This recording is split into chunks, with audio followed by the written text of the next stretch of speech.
You know all the things that Ryan Garcia did. And then to have him come 3 pounds heavy, disrespect the sport, disrespect the weight class, 140 pounds, disrespect the belt, saying we don't care about the belt. All we care about is the win and the money. And then now you put this on top of it? My gosh, 3 strikes, you're out. There should be a ban for Ryan Garcia. Maybe even a lifetime ban.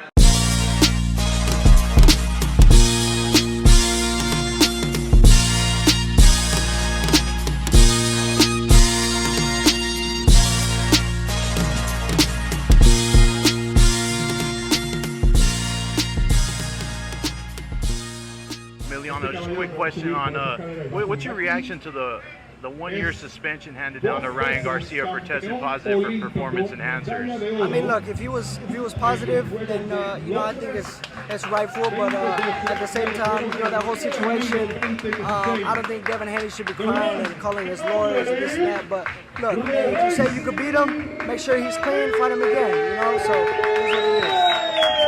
What do you think should happen to fighters when they pop positive for performance enhancers?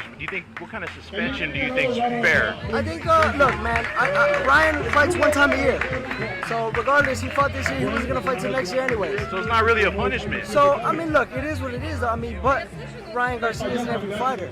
He's able to make $50, $70 million a fight and cruise into next year. So other fighters, they make $1 mil, $2 mil, and that's 1% of fighters. So other fighters, I think if you do test positive, I think only fighting, having a year suspension is everything. So.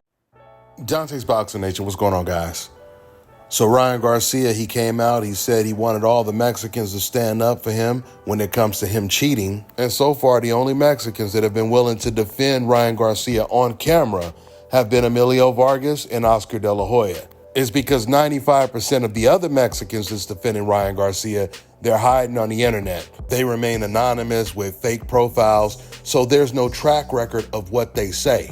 But for people like Vargas and Oscar De La Hoya, there's a long track record of what they say and what they're going to say in the future. You got Emilio Vargas telling Devin Haney to stop crying when the question was, what's your thoughts on Ryan Garcia testing positive for PEDs and being suspended? Stop crying is the typical response you get from Mexican fans when it comes to this whole situation with Ryan Garcia and Devin Haney.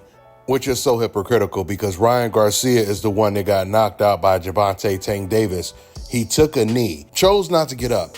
But when he was asked in the ring in front of that live crowd what his excuse was, he said, I make no excuses. Gervonta is such a good fighter, etc., etc. Then weeks later, when he started doing one-on-one interviews, or when he was in the comfort of his own home, that's when he started making every excuse in the book of why he lost. You see, once again, he knew he couldn't get away with using those excuses when he was talking to that live audience. And I didn't see or hear any boxers accusing Ryan Garcia of crying. And that includes Emilio Vargas or any of the Vargas brothers. When Vargas talks about crying, he has to be careful because the most dangerous weapon in the world is a microphone and a camera.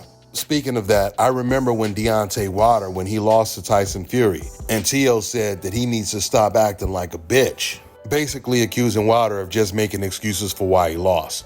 And shortly after that, Teofimo Lopez, he ends up losing to George Kambosos. And not only did he make every excuse in the book for why he lost, but he even turned down a rematch with George Kambosos, when it was George that was offering Kambosos a rematch. So Emilio Vargas, once again, he was trying to defend Ryan Garcia. Even when he said, well, they suspended him for 1 year, and Ryan, he only fights once a year anyway. Vargas wasn't trying to say the suspension should have been longer. That was his way of saying Viva Mexico. This is a win for Ryan Garcia because he fights once a year already. And when I say Viva Mexico, remember, Emilio Vargas' father is Fernando Vargas. And Fernando, he was on the American Olympic team. And yet when Fernando Vargas would fight as a pro, he requested for the Mexican national anthem to be sung. And I don't have a problem with that at all. He's Mexican and he wants to represent Mexico. But this is the reason why Emilio Vargas and his brothers, their loyalty to the Mexican fighter like Ryan Garcia, it runs so deep. They don't even care that he's a cheater. Speaking of cheaters, Fernando Vargas, he said that the greatest Mexican fighter of all time is Canelo Alvarez. Just to give you an idea of what we're dealing with here. And Fernando Vargas, he tested positive for steroids as well. So not only do these fighters cheat, but they look up to cheaters, which gives the new generation of Mexican fighters and other fighters more of an incentive to cheat. That's all I got for now, guys. I'm on to the next one. Wins, bro, him or Ryan? You know what, man?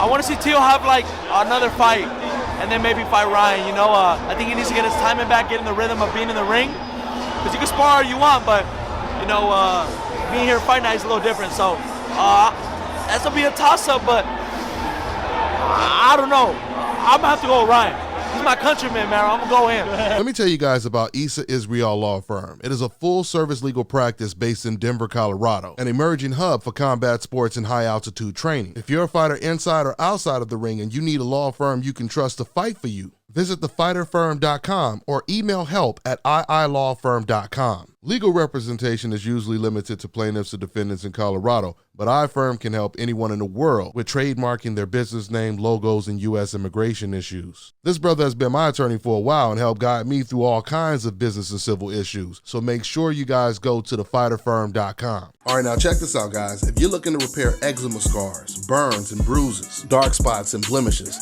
fever blisters, diabetic ulcers, this right here is the perfect product for you guys. It's called Elo Diki Face and Body Oil. Athletes and top-ranking boxers, they're also using it after training to reduce swelling, inflammation, and to ease the pain. So get yours today. Go to elodiki.com, like them on Facebook, and follow them on Instagram.